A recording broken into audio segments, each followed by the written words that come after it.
금혼령, 조선 혼인 금지령 10분 순삭. 저자 천지혜, 구성 김주영, 낭독 조경아.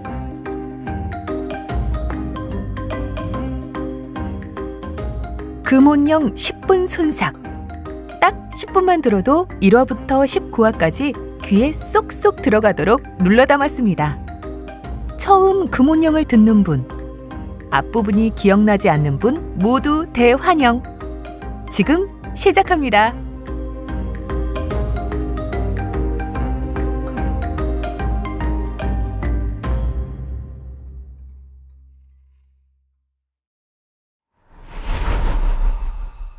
제1장. 청춘 남녀의 사랑을 금지하는 금혼령이 내려지다. 만약 이 조선 땅에서 7년간 사랑을 금지하면 어떻게 될 것 같소? 여기는 남녀칠세 부동석의 조선. 저작거리 한 구석에 앉아있는 궁합쟁이 개이의 말에 청춘 남녀의 눈이 휘둥그레졌다. 믿고 싶지 않은 예언이었다. 왁자지껄한 한양 장터. 여기 복숭아처럼 해맑은 얼굴과 밝은 미소, 야무진 영민함이 느껴지는 규방 아씨가 있으니 아씨의 이름은 예현선. 이조판서 예연호 대감의 첫째 여식이었다. 개이 할배가 초면의 현선에게 뜬모를 말을 건넸다. 보자기 안에 있는 게 바로 홀레식 날 신을 꽃신 아니요? 그 꽃신이 아무리 곱다 한들 아씨가 그걸 신고 시댁에 갈 수가 있을까? 그렇다. 당장 다음 주에 혼인을 앞둔 현선. 그녀의 낭군이 될 자는 버드나무집 도련님, 영의정 이정학 대감의 첫째 아들 이신원이었다. 곧 다가오는 혼인날에 둘의 마음은 알 수 없는 싱숭생숭함과 떨림으로 가득 차 있었다. 한편 동그란 달이 훤히 뜬 궁궐. 달빛 아래 남신이 강림한 것처럼 보이는 미남자가 있으니 장차 이 나라를 다스릴 세자 이현이었다. 그런 세자 헌에게 세상을 보는 법을 눈뜨게 해준 세자빈 안씨. 허나 세자와 세자빈의 평화로운 나날도 잠시. 세자빈 안씨의 침소에 알 수 없는 자객이 들어 그녀의 숨을 끊어놓았다. 부디 옥체 보존하시옵소서. 세자빈 안씨와 태어난 1월씨, 사주팔자가 같은 현선에게도 정체를 알 수 없는 자객이 찾아왔다. 그녀는 살기 위해 끝없는 낭떠러지로 몸을 날렸다. 죽음의 기운이 세자빈과 현선 둘에게 동시에 닥쳐온 건 결코 우연이 아니었다.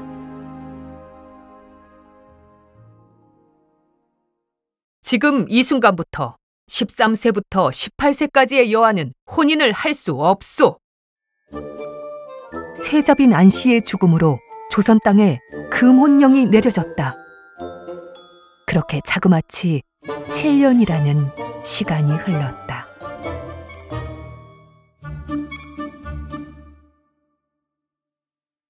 한양아, 언니가 돌아왔다! 혼돈과 괴로움의 금혼 시대.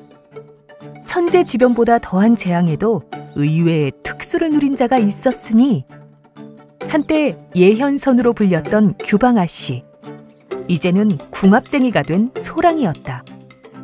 전국 방방곡곡을 떠돌았던 그녀가 모든 걸 청산하고 한양에 돌아왔다. 금혼령으로 인해 이어지지 못한 남녀의 궁합을 보아주고 몰래 인연을 이어주는 사주 찻집, 애달땅을 차리기 위해서였다. 신출귀몰, 전국에서 혼인 사기를 쳐왔던 사기꾼들이 한양에 당도했다는 소식에 의금부 도사 이신원이 포조를 보냈다. 그런데 뜻밖의 일이 벌어졌다. 한 처자가 날다람쥐처럼 담에서 날아와 자신을 덮친 것이었다. 아련한 복사꽃 향기가 그의 코끝을 스쳤다. 이 향기 어디서 맡아본 적이 있는데. 옥에 갇힌 혼인 사기꾼 소랑은 월하 노인에게 빙의 된 척 연기를 하며 또 한 번 새치열을 놀려댔다. 왕이 죽은 패비한 씨의 귀기를 씻어내지 않으면 궁궐에 큰 화가 불어닥칠 것이라고 말이다. 소랑의 혼신이 담긴 빙의 연기에 깜빡 속은 이현은 세자빈 안씨를 만나기 위해 자신의 곁에 머물라 그 즉시 어명을 내렸다.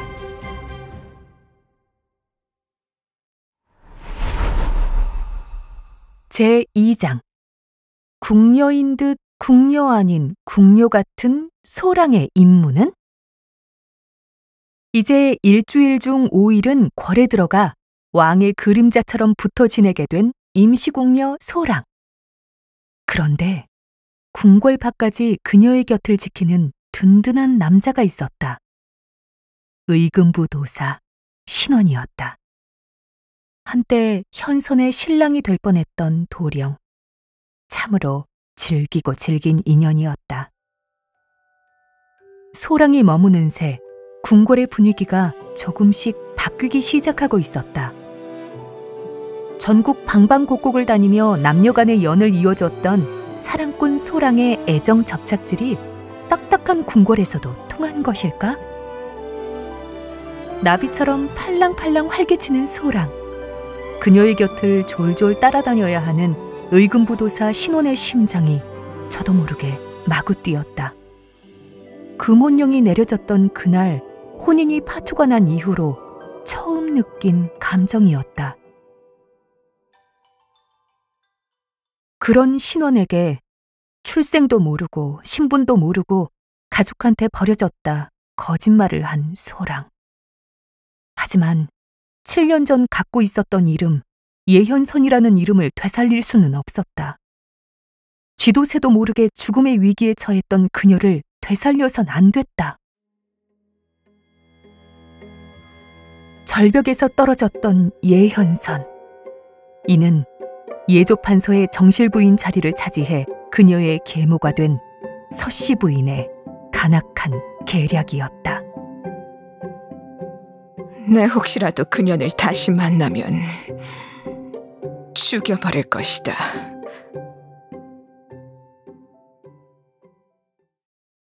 지밀나인인 척하는 소랑의 임무는 강령전에 들어 왕 이현의 시중과 세자빈 빙의를 담당하는 것이었다. 한 가지 희한한 건 왕 이현의 변화였다. 세자빈의 죽음에서 헤어나오지 못한 것처럼 보였던 왕 이현의 마음속에도 소랑에 대한 두근거림이 점차 커지고 있었다. 세자빈 안씨와 확연히 다른 그녀였다. 본능에 충실한 소랑. 그런데도 허는 그녀에게 신경이 쓰였다. 혀를 추추 차면서도 어느덧 묘하게 소랑을 닮아가고 있었다. 그리움이라는 귀기에 덮여 다 사라진 줄 알았던 음심이 되살아나기도 했다. 제3장. 점점 커지는 연심, 그리고 다가오는 위협. 늘상 까불거리는 소랑의 도발은 멈추지 않았다. 약 올리는 소랑의 손목을 잡아챈 허니 느릿느릿 소랑에게 다가가 입을 맞추었다. 이렇게 해야 사내란 말이지. 설렜던 순간도 잠시. 왕 이현은 잠도 자지 못한 채 불안한 마음을 다스려야 했다. 소랑의 목에 겹쳐 보였던 붉은 또아리. 7년 전 세자빈 안씨의 목에 감겨져 있던 것과 같았다. 또다시 연심을 품었다가 사라질까 두려움에 사로잡혔다. 그러거나 말거나 심상치 않은 왕과 소랑의 분위기를 눈치챈 건 내시 세장과 원녀였다. 7년간의 금혼령을 끝내기 위해 이건 하늘이 주신 절호의 기회였다. 소랑이가 어떻게든 왕의 승은을 입는 것. 둘만 모르는 비밀 합궁 계획 모의가 꾸며지고 있었다. 우연히 합궁 계획을 듣게 된 신혼의 가슴이 꽉 막힌 듯 답답해졌다. 사가로 돌아가는 소랑은 그저 상황이 어찌 돌아가는지도 모르고 천진하기만 했다. 이번 사가행에서는 소랑이를 데리고 애달 땅에 돌아오지 마십시오. 무슨 핑계를 대서라도요. 낯선 사내 아이가 내민 쪽지에 적힌 애달 땅 개이 할배의 당부였다. 망설일 틈도 없이 신호는 소랑을 데리고 도망쳤다. 다그닥 다그닥 벌써 10대 명의 살수가 그들을 뒤쫓고 있었다. 차라리 도망을 치고 싶었건만 신혼이 달리 선택할 길이 없었다. 궁궐보다 안전한 곳은 이 세상에 존재하지 않았다. 소랑을 놓치고 싶지 않았던 신혼이 궐로 돌아와 더는 참을 수 없다는 듯 그녀에게 뜨거운 입맞춤을 퍼부었다. 저 멀리서 둘의 모습을 지켜본 왕 이현은 충격에 빠졌다. 지금껏 단 한 번도 느껴본 적 없는 감정이 찾아왔다. 소랑을 잠시나마 안고 있는 신혼에게 분노가 치솟았다. 이성을 잃고 신혼에게 칼끝을 겨눈 왕 이현. 그를 막아선 건 소랑이었다. 펀이 눈물로 얼룩진 소랑의 저고리를 뜯어버렸다. 그녀의 가슴팍에 옥새를 찍으며 말했다. 그 누구에게도 가지 마라. 잊어서는 안 된다. 네가 왕의 여자라는 것을. 제4장. 사라졌던 세자빈이 다시 나타났대.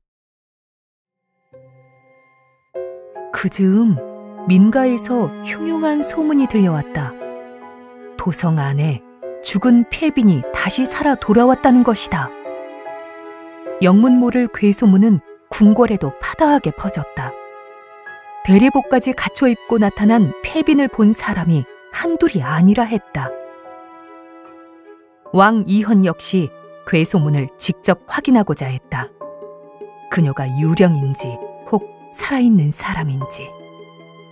안씨와 함께 배를 띄워두고 놀던 그 연못으로 향했다. 마치 꿈결 속 한 장면처럼 세자빈 안씨가 눈앞에 나타나더니 이내 물거품처럼 사라졌다.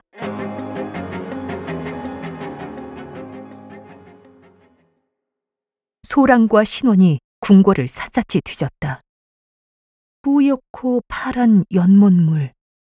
생각보다 무척 깊은 물 속에 반짝하는 무언가가 보였다. 경대였다. 폐빈으로 알려졌던 묘령의 여인은 물가에 경대를 설치해 연기처럼 사라지는 효과를 낸 것이었다. 온 궁궐이 들썩이며 다시 소문이 불길처럼 번졌다. 폐빈의 원혼이 사실은 커다란 경대를 활용한 속임수에 불과하였다고. 수상한 궁녀들은 모두 잡아들여 조사를 했다.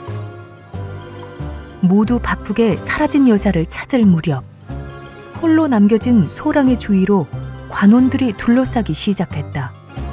신분을 가장해 궐에 들어와 있는 여자는 한 명이 아니었다. 생년월일에 맞추어 조사를 해보니 소랑이라는 이름도 본명이 아닌 듯합니다. 쿵! 순간 소랑의 심장이 떨어지는 것 같았다. 모든 사람이 대경실색을 하여 그녀를 쳐다보았다.